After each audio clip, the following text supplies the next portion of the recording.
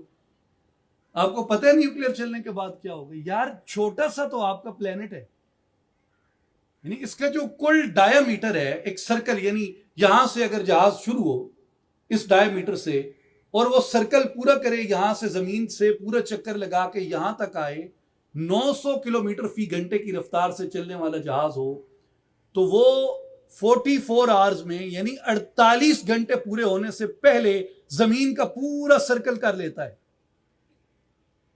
اور جو longest flight ہے زمین کے اوپر اس وقت وہ 16 گھنٹے کی ہے، یعنی یہ تو ہے ڈایا میٹر سرکل میں، اور اگر آپ سیدھا چلیں تو 16 گھنٹے سے زیادہ زمین پہ فلائٹ نہیں ہے. یعنی اتنا سا تو آپ کا پلینٹ ہے کہ ایک طرف سے سفر شروع کریں دوسری طرف آپ 16 گھنٹے میں پہنچ جاتے ہیں، اور آپ کہتے ہیں جی اس کے اوپر ہم نیوکلیئر ماریں گے. بھائی آپ نیوکلیئر ماریں گے تو ایک ملک چلائے گا تو دوسرا ملک چلائے گا، جو آپ کے ساتھ تیسرا بیٹھا ہے وہ تھریٹن فیل کرے گا پھر وہ بھی چلائے گا، جو چوتھا بیٹھا ہے پھر وہ بھی چلائے گا، اور ایک نیوکلیئر بم جہاں لگتا ہے وہاں کوئی زندگی باقی نہیں رہتی، کوئی زندگی باقی نہیں رہتی. نہ پودے اگتے ہیں، نہ انسان پیدا ہو سکتے ہیں. پانی کے اندر جب یہ ریڈیشنز جاتی ہیں آپ کی پوری آبی حیات ختم ہو جاتی ہے. یہ صرف یہ زمین جو ہے یہ چھوٹا سا آپ کا پلینٹ یہ ایک سیاہ خاک کا تودا بن کے رہ جائے گا، اس سے بڑھ کے اس کی کوئی حیثیت نہیں ہوگی. اور یہ جذباتی لوگ جو باتیں کرتے ہیں اس طرح کی، میرے نزدیک ان کی اہلیت کا کوئی معیار نہیں. جو ایٹم چلانے کی بات کرتا ہے وہ نیوکلیئر کو جانتا ہی نہیں، یا نیوکلیئر کو نہیں جانتا، یا اس کے اندر اس پلینٹ کا جس خطہ زمین پہ رہتے ہو اس کا درد نہیں، اس انسانیت کا درد نہیں. زمین پہ لائف ایگزسٹ ہی نہیں کر سکے گی اگر نیوکلیئر چلتا ہے اتنی بڑی تعداد کے اندر. ان سے پوچھیں کہ آپ اگر نیوکلیئر چلانے کی بات کرتے ہیں، آپ کو پتہ ہے تھریٹ پرسیپشن کیا ہوتی ہے؟ آپ کو پتہ ہے کہ اسٹریٹجک ایسٹ کسے کہتے ہیں؟ آپ کو پتہ ہے کہ اسٹریٹجک کلچر کسے کہتے ہیں؟ ڈیٹرنس کسے کہتے ہیں؟ پاکستان کی ڈیٹرنس پالیسی کیا ہے؟ انہیں کچھ نہیں پتا ہوتا ان باتوں کے بارے میں، لیکن بات کرتے ہیں نیوکلیئر چلانے کی. ڈپلومیسی میں پوچھ لیں ٹریک 2 سے کیا مراد ہے. ریاست کے بنیادی قواعد نہیں پتا لوگوں کو کہ جی آپ بات کرتے ہیں کہ ہم ریاست چلائیں گے ہمیں اقتدار دے دو. آپ سوورینٹی کی ڈیفینیشن کر دیں، سوورینٹی سے کیا مراد ہے. آپ ماڈرن سٹیٹ کی ڈیفینیشن کر دیں، سٹیٹ کسے کہتے ہیں. آپ یعنی بنیادی قواعد نہیں جانتے، ریاستوں کے بنیادی چیزوں کو نہیں جانتے، لیکن باتیں اتنی بڑی بڑی کرتے ہیں. گفتگو کو اختتام کرتے ہوئے میں 2 احادیث عرض کرتا ہوں. میرے نوجوان بیٹیوں اور بیٹوں، سید دو عالم صلی اللہ علیہ وآلہ وسلم نے فرمایا، جسے زید ابن حارث نے روایت کیا، حضور صلی اللہ علیہ وآلہ وسلم نے فرمایا نعم الشیء الامارۃ لمن اخذها بحقها وحلها وبئس الشیء الامارۃ لمن اخذها بغیر حقها فتكون علیہ حسرۃ یوم القیامہ. کہ امارت اچھی چیز ہے، لیڈر ہونا اچھی چیز ہے، کسی قوم کا راہبر بن جانا اچھی چیز ہے اس شخص کے لیے جو اس کا حقدار ہو اور جو اس کی اہلیت رکھتا ہو. لیکن جو لیڈرشپ کی، امارت کی، راہبر ہونے کی، قائد ہونے کی اہلیت نہیں رکھتا، جس کے پاس اپنے زمانے کا علم نہیں ہے، جو اپنے زمانے کی معیشت کو، اپنے زمانے کے اقتصاد کو، اپنے زمانے کی ڈپلومیسی کو، اپنے زمانے کی پالیٹکس کو، اپنے زمانے کی ریاست کو، اپنے زمانے کے ڈیفنس کو نہیں سمجھتا، وہ کیسے اہل ہو سکتا ہے ریاست کے اوپر قابض ہونے کا.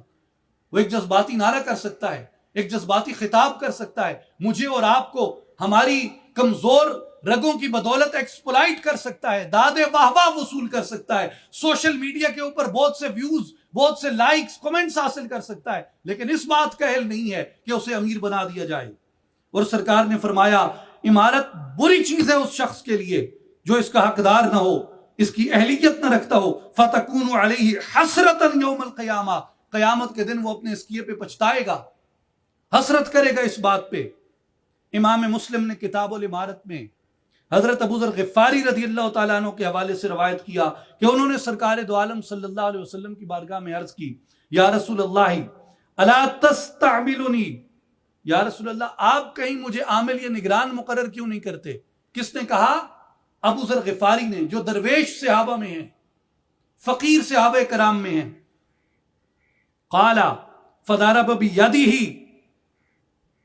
آپ صلی اللہ علیہ وآلہ وسلم نے اپنا دست مبارک میرے کندھے پہ رکھا، ثم قال، اور فرمایا، یا ابا ذر انکا ضعیف، اے ابو ذر تم کمزور ہو، وانہا امانۃ، اور بے شک حکومت کرنا، عامل مقرر ہونا ایک امانت ہے، وانہا یوم القیامۃ خزی وندامۃ الا من اخذها بحقها وادى الذی علیہ فیہا، اور فرمایا کہ یہ قیامت کے دن باعث شرمندگی اور باعث ندامت ہے سوائے اس شخص کے لیے جو اس کو حاصل کرنے کا حقدار ہو اور اس میں اپنی ذمہ داریوں کو بھی ادا کر سکے۔ اس لیے ہمارے سامنے یہ واضح ہے کہ ایک شخص جو آپ کے سامنے بہت اچھا خطاب کر سکتا ہے، آپ کو کلاس روم میں آ کے ٹیچ کر سکتا ہے، اس کا لازمی مطلب یہ نہیں ہوتا کہ وہ بہت اچھی حکومت بھی کر سکتا ہے۔ ایک شخص بہت اچھا تاجر ہو سکتا ہے، بہت سی ملیں فیکٹریاں چلا سکتا ہے، بہت سے کارخانے لگا سکتا ہے، کسی بینک کو ہیڈ کر سکتا ہے، اس کا لازمی مطلب یہ نہیں ہے کہ وہ حکومت کی اہلیت بھی کر سکتا ہے۔ ایک شخص بہت اچھا خطیب، بہت اچھا واعظ ہو سکتا ہے، اس کے پاس بہت سا دینی علم ہو سکتا ہے، لیکن کیا وہ امور سیاست کو جانتا ہے، امور اقتصاد کو جانتا ہے، امور دفاع کو جانتا ہے؟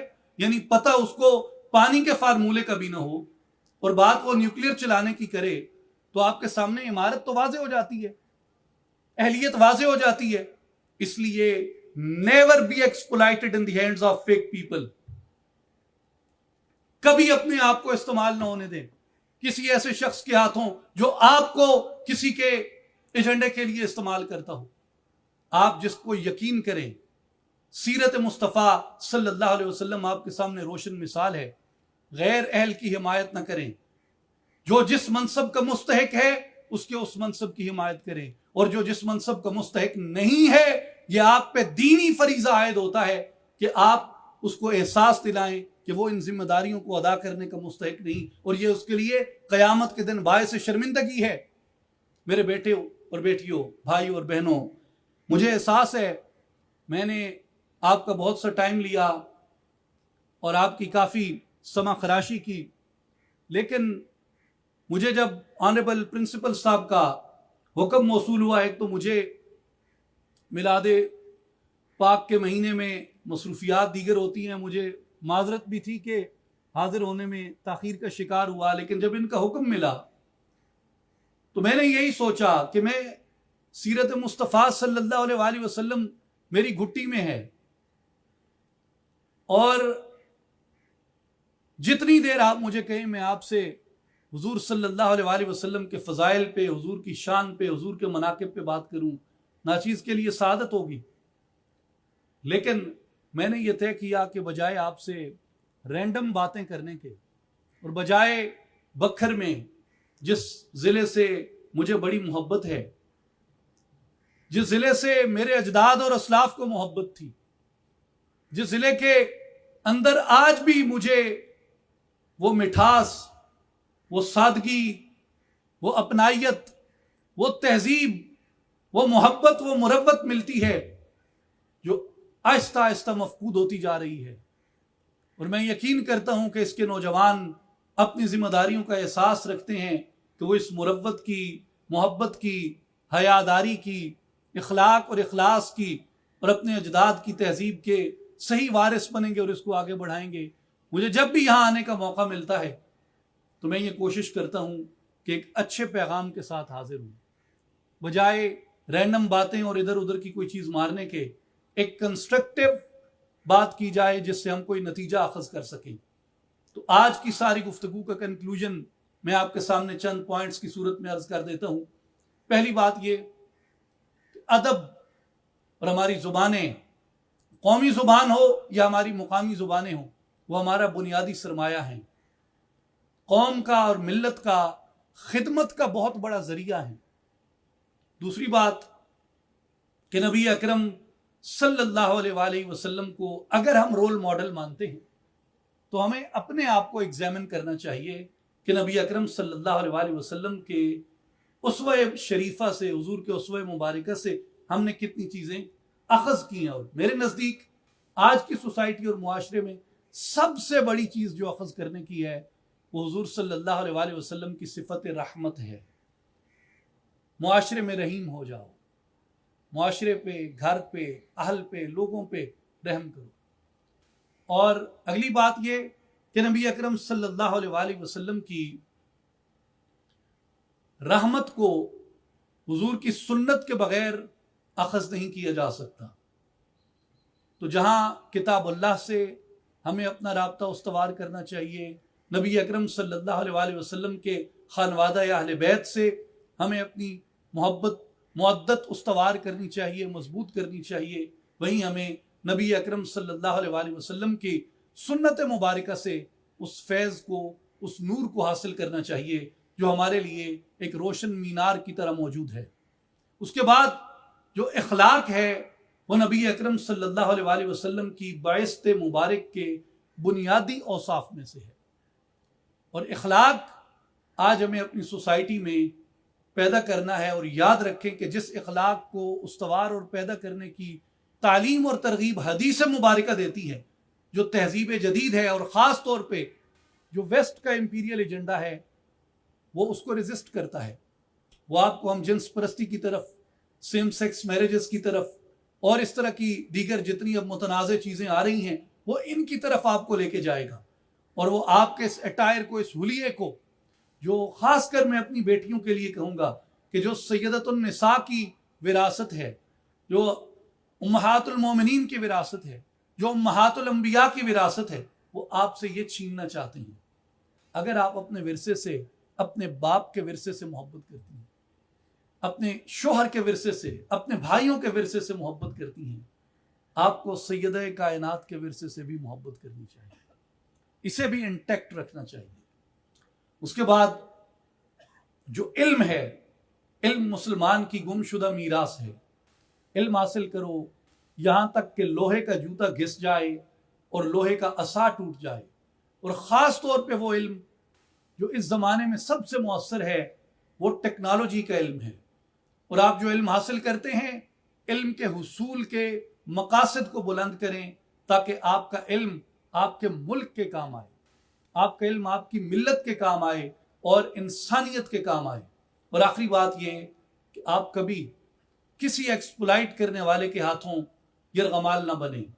آپ کس سے کیا سن رہے ہیں اس کو ایگزامن کریں. کیا وہ ان معیارات پہ پورا اترتا ہے جو ہمیں کتاب اللہ نے بتائے اور جو ہمیں سید الانبیاء صلی اللہ علیہ وآلہ وسلم کی سیرت مبارکہ سے ملتے ہیں. جو جس منصب کا دعویٰ کرتا ہے اسے ایگزامن کریں کہ کیا وہ اس منصب کے اہل ہے یا نہیں ہے. یہ آپ کے گھر سے لے کے، آپ کے ادارے سے لے کے آپ کی ریاست تک ہر جگہ یہ چیز جاتی ہے.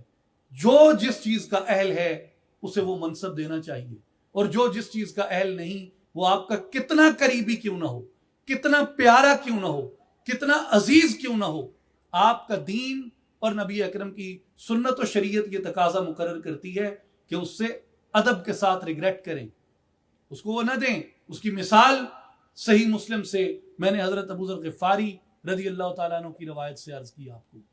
تو اس لیے حضور صلی اللہ علیہ وآلہ وسلم کی یہ سیرت مبارکہ کا آج کی گفتگو کا یہ سارا خلاصہ ہے جو ناچیز نے آپ کے سامنے رکھا. میں اختتام سے پہلے آنریبل پرنسپل صاحب کا بہت شکریہ ادا کرتا ہوں، تمام فیکلٹی ممبرز کا بہت شکریہ ادا کرتا ہوں، اور جتنی محبت سے آپ نے ناچیز کو نوازا میں اس کا بھی شکریہ ادا کرتا ہوں. آپ نے جو پھول ناچیز کی طرف پھینکے، میں دعا کرتا ہوں کہ قیامت تک وہ میری روح کو اسی طرح تازگی دیتے رہیں اور اس خطے سے ہماری اس محبت کو ان پھولوں کی طرح شاداب اور خوشبودار رکھے۔